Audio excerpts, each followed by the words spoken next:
Hi there, I am Dr. LaQuita J, and welcome to my YouTube channel where I talk about all things in between being and becoming a pharmacist.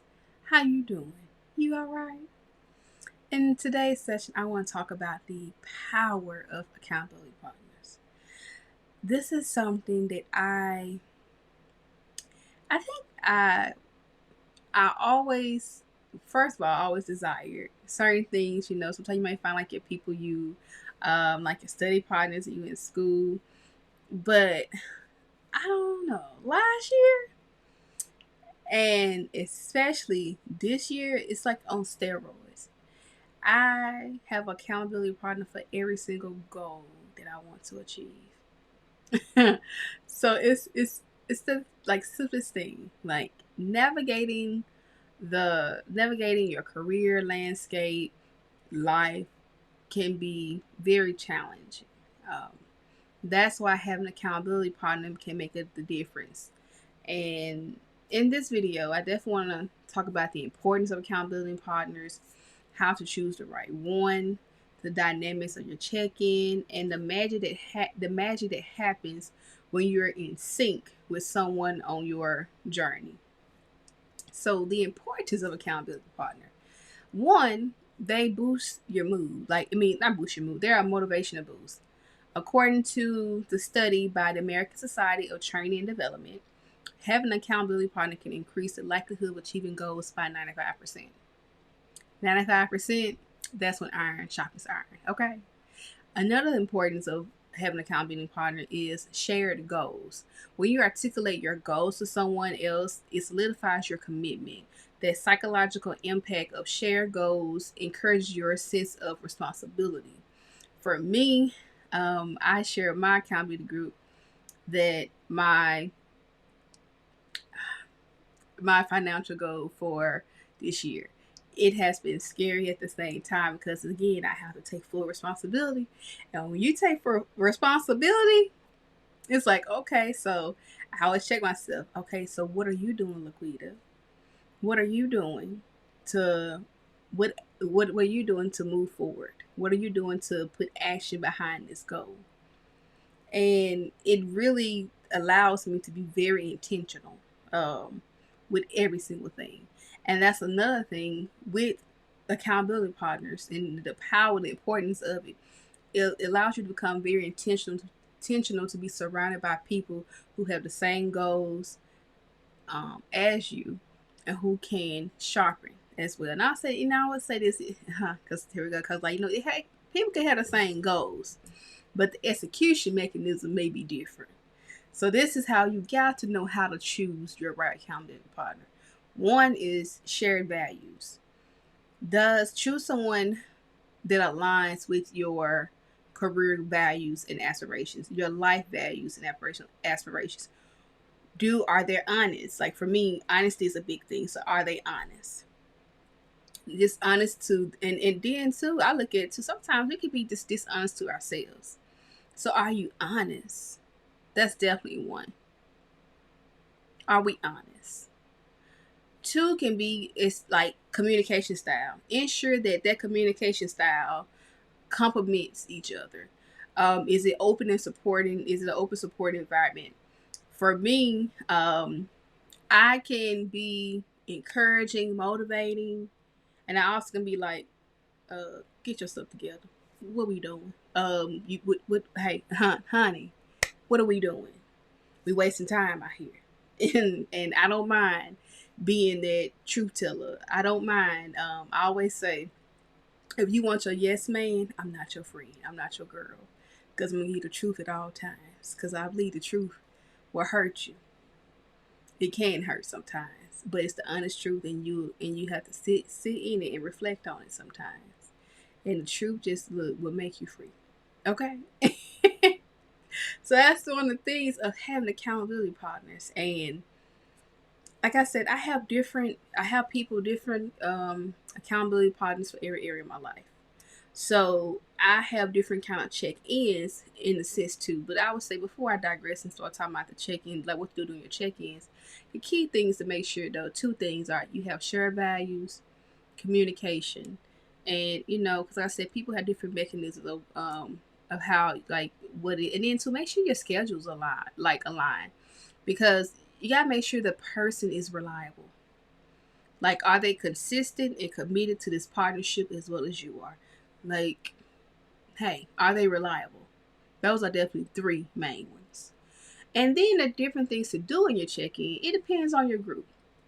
Overall, I would say, is to review your goals. Like, at least state, what's the thing we're trying to achieve.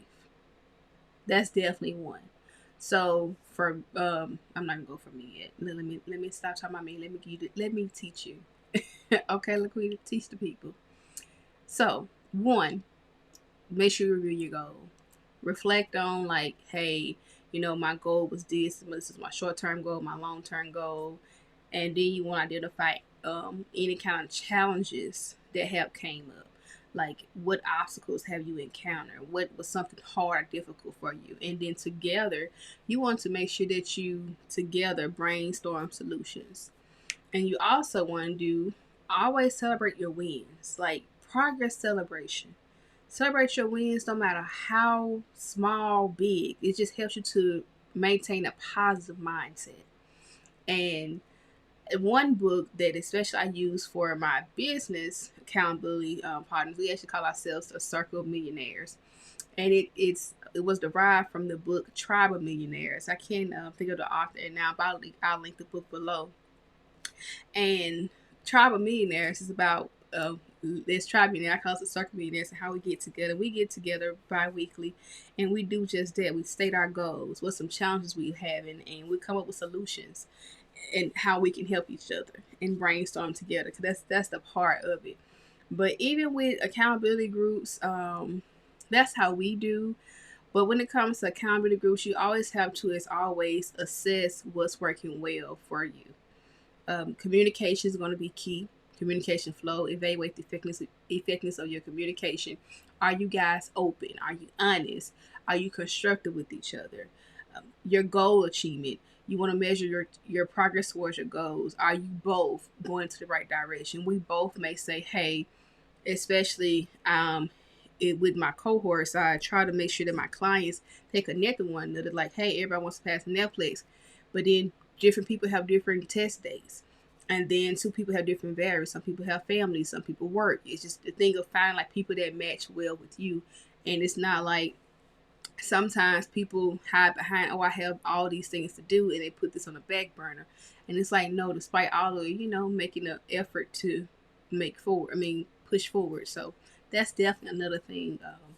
Also, two, motivation levels. Assess whether the partnership is motivating you, beneficial. Like, how are y'all both beneficial for are y'all in a mutual beneficial relationship? I don't know why it's a tongue tied, but it's okay. That's one of the things you have to honestly say to yourself. And for me, when I was studying for the Naplex, that's one of the biggest things that was lacking. My third attempt, I was very insistent in having an accountability partner. I only had one, and it was a thing of just knowing that person was there. So we'll go to the library. She'll study whatever. I'll study whatever. But just knowing she was there and we was committed to the dream, committing to the goal. And after each study day, we'll just do random like 30 minutes of quizzing each other, seeing like, hey, what works, what's this, and what's that. So we did our own methods. We even she was using a different prep program. I was using something totally different, but it still worked out. And iron sharpens iron. And it's one of those things you have to say, like, what do you do? Like, different people require different things. Like I said, that was for Naplex. I have a business accountability group. I also have a fitness accountability group. This girl and I, we met and we share the same goals. So we'll check in like, okay, we'll do challenges together. Recently we did 21 day, like the 75 hard, if you heard of that, the book. We did our own thing. Instead of 25. I said 21 days. She did 21 day hard. I did 21 day soft because I knew I was traveling. I want to have a good time. So I need a good time. but I still committed to it. But it's one of those things, and then just recap, like, okay, what did you achieve at the end result, doing challenges and things of that nature. When it comes to faith accountability, every single week, I facilitate Bible study group, and it's one of the things, holding myself accountable and sharing things like what was hard, what was good. Here's the goal, and then doing self reflection and making sure, like, hey, I'm accountable and showing up. And for me, and showing up for them as well. So it's just different ways of finding your zone. Like for me, I'm just more of, in every area, I have accountability because I know I need it. Just always remember this, that you're not, I was thinking about something, I think it was Eric Thomas. He was it was about the 3-braided cord, and how a 3-braided cord is more strong than 2 strands. I'm not saying you need 2 or 3 people. It's just saying, like, more so accountability. And oftentimes, especially if you're on your Naplex journey, you feel that you have to walk this journey alone, and you're not meant to walk alone. No one is meant to walk alone, and you're not. Even if it's studying, like, I'm not. For me, when I first started out with my coaching practice, I literally didn't have anybody in my circle that even understood, could even fathom what I was trying to do. Most people just want me to, like, hey, work, and that's it, and I'm like, no, I want something more. And I just feel like there's a need for this, because I just know how I struggle. And it's like a lot of people was constantly asking me, how did you do that?